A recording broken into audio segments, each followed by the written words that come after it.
আসসালামু আলাইকুম। আমাদের অ্যাসেম্বলি ল্যাঙ্গুয়েজ প্রোগ্রামের কোর্সের ৩ নম্বর ভিডিওতে তোমাকে স্বাগতম।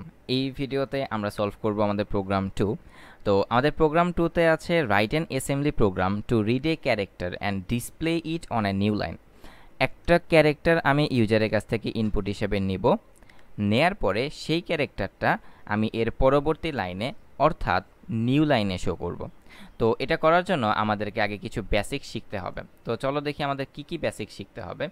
তো আমাদের এটা হচ্ছে আমাদের একটা স্লাইড, তো দেখতে পাচ্ছ। তো এখন আমাদের একদম প্রথম দিক থেকে যেটা জানতে হবে সেটা হচ্ছে যে এর আগের ভিডিওতে আমরা হচ্ছে একটা কোশ্চেন মার্ক বা একটা ক্যারেক্টার স্ক্রিনে শো করেছিলাম, রাইট? তো সেটার জন্য আমাদের কোন ফাংশনটা প্রয়োজন হয়েছে? ২ নাম্বার ফাংশনটা। কারণ আমরা জানি আমাদের অ্যাসেম্বলি ল্যাঙ্গুয়েজ প্রোগ্রামে হচ্ছে টোটাল ফাংশন নাম্বার ১ নাম্বার ফাংশনটা ব্যবহার করা হয় সিঙ্গেল কি ইনপুটের জন্য, ২ নাম্বার ফাংশন নাম্বারটা ব্যবহার করা হয় সিঙ্গেল ক্যারেক্টার আউটপুটের জন্য, এবং ৯ নাম্বার ফাংশনটা ব্যবহার করা হয় একটা স্ট্রিং ক্যারেক্টার, একটা মানে ক্যারেক্টার স্ট্রিং আউটপুটে শো করার জন্য। এখন আমি এর আগের প্রোগ্রামে যে জিনিসটা তোমাদেরকে দেখিয়েছি সেটা হচ্ছে এই যে এটা, যে একটা ক্যারেক্টার তোমাদেরকে স্ক্রিনে কিভাবে শো করতে হবে সেটা মুভ h,2, কারণ আমরা জানি ২ নাম্বার ফাংশনের মাধ্যমে একটা ক্যারেক্টার ডিসপ্লেতে মানে শো করতে হয়। দেন হচ্ছে সেটাকে আমাকে স্ক্রিনে শো করার আগে সেটাকে ডিএল রেজিস্টারের মধ্যে রেখে তারপরে হচ্ছে তোমাকে ইন্টিজার 21h-টাকে লিখলেই তোমার ওইটা ক্যারেক্টারটা ডিসপ্লে হয়ে যাবে। তো আজকের এই ভিডিওতে আমাদের টার্গেট হচ্ছে যে একটা ক্যারেক্টার আমি ইউজারের কাছ থেকে ইনপুট নিব এবং ওইটাকে শো করে দেব।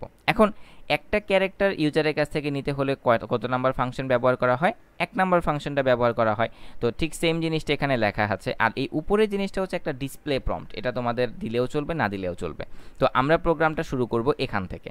তো এখন আমাদের এখান থেকে কি করতে হবে? একটা ক্যারেক্টার ইউজারের কাছ থেকে রিড করতে হবে। সেটা করার জন্য আমাকে কি করতে হবে? ১ নাম্বার ফাংশনটা ব্যবহার করতে হবে, যেটার মাধ্যমে রিড ক্যারেক্টার ফাংশন আর ইন্টিজার 21h এতটুকু কোড লিখলেই আমাদের একটা ক্যারেক্টার ইউজারের কাছ থেকে নেওয়া হয়ে যাবে। এখন এখানে একটা কনসেপ্ট আছে, ছোট একটা কনসেপ্ট, সেটা হচ্ছে একটা ক্যারেক্টার যখন আমি ইউজারের কাছ থেকে নিব তখন এটা হচ্ছে আমাদের এএল রেজিস্টারের মধ্যে শো হবে। মেবি বেশি বড় হয়ে গেছে।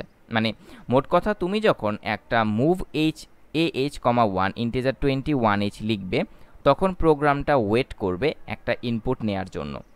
তো প্রোগ্রামটা যখন ওয়েট করার পরে তুমি যখন একটা ক্যারেক্টার ইনপুট দিবে সেই ক্যারেক্টারটা এএল রেজিস্টারের মধ্যে সেভ হয়ে যাবে।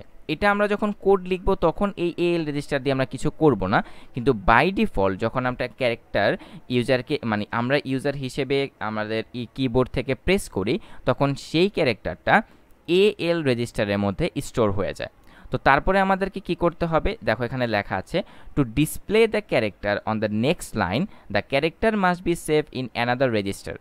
একটা ক্যারেক্টারকে তুমি যদি একটা নেক্সট লাইনে মানে এর পরবর্তী যেই লাইনে তুমি হচ্ছে ইনপুটটা নিয়েছো তার পরবর্তী লাইনে তুমি যদি শো করতে চাও তাহলে তোমাকে সেই ক্যারেক্টারটা আগে একটা অন্য রেজিস্টারে শো করতে হবে, আর সেটা হচ্ছে বিএল রেজিস্টার। মানে এটা যে কোনো রেজিস্টার হতে পারে। আমি বিএল রেজিস্টার এখানে সেভ করলাম, তাহলে মুভ বিএল, এএল। এরপরে আমাকে কি করতে হবে? To move the cursor to the beginning of the next line execute a carriage return and line feed. মানে হচ্ছে আমি যদি বাংলা ভাষায় বলি যে একটা ক্যারেক্টার যদি তুমি নেক্সট লাইনে শো করতে চাও তাহলে তোমার